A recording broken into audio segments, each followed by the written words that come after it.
Imagine your 17-year-old self. Now, how many of you, by a show of hands, felt empowered to solve the problems you saw in the world at that age? I know I didn't. And I think that's a tragedy. Because education is the most powerful tool we have to transform ourselves and the world around us. Yet so often it fails to address this question of how do we empower our students to make change. So back in August, when I was invited to help design a new kind of educational program, one that would activate student potential, I envisioned something revolutionary.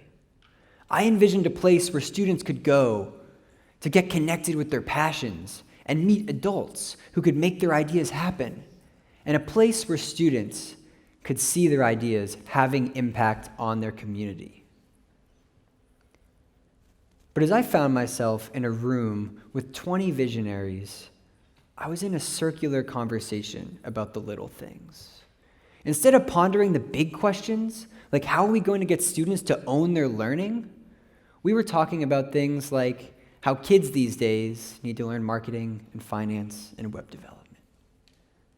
And while all of those things are important, as someone who just graduated from an entrepreneurship program, and someone who's led an organization of 30 young entrepreneurs, I knew that a 10-week survey course of all the things kids these days need to know was not what anyone needed to activate their true potential.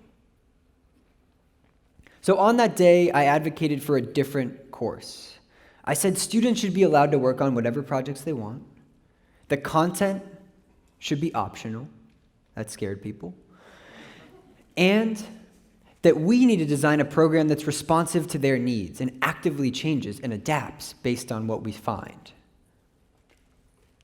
So, as August turned to September, and I went from being one person at a big table to becoming the director of a new organization called Dual School, we still didn't know how we were going to help 16 students in our pilot group make meaningful progress on 16 vastly different projects. But from my design thinking training, I knew that any good solution starts with empathy. So we asked our students questions. We said, where are you stuck? How can we help? Who can we connect you with? What do you need?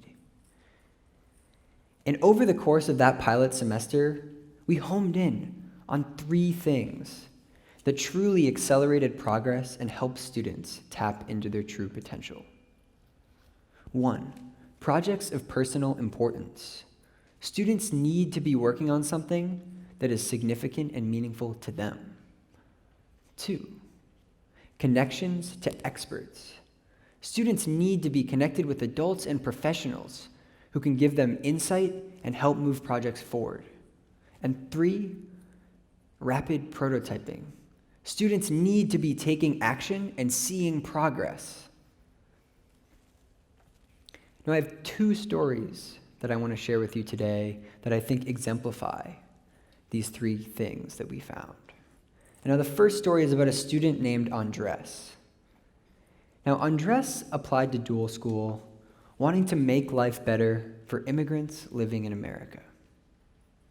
Now, he was really passionate about this idea, but he had no idea how to start making progress.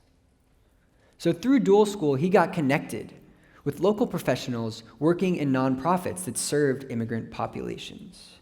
And through these connections, he met somebody who offered him a project to do, where he was going to get to connect with a refugee family and help design their first holiday experience in America.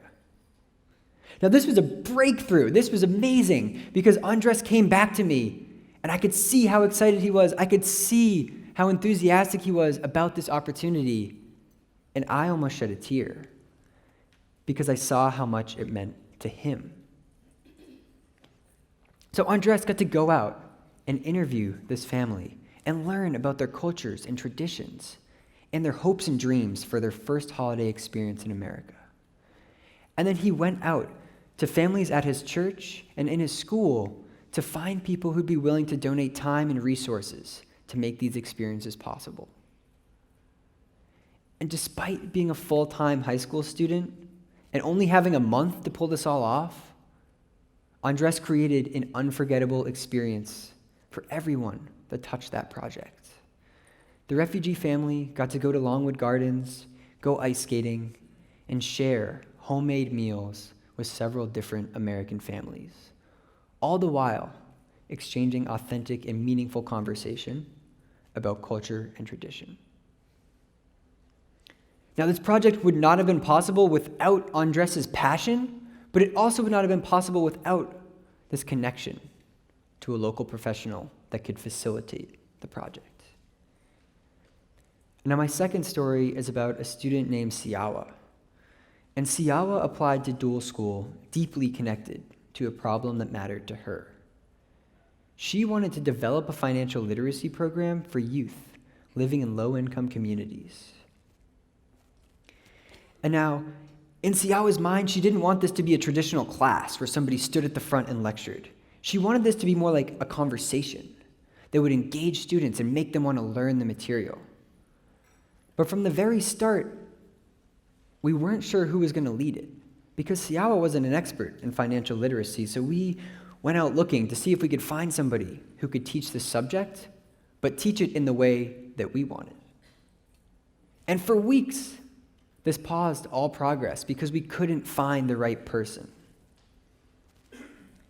And then we reconsidered our own assumptions. And we thought, well, why doesn't Siawa lead the class?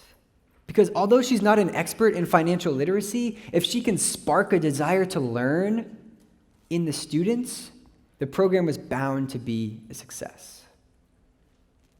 But she was scared. And she was honest about that fear. But deep down, we knew that if she tried it, it would either work or she would learn a lot. So we pushed her to develop a 15-minute workshop that she could do with the 10 students right there in dual school on that very same day. And before she had any time to second guess, she found herself in front of the classroom, facilitating a conversation about the hopes and the dreams of the students and digging into the psychological habits and tendencies that might hold them back from achieving those dreams. And every step of the way, she facilitated like a pro. And it was 100% clear to every person in that room that she needed to be the person leading that class. Now, I think these two stories paint an inspiring picture of what education could be. Just imagine a future.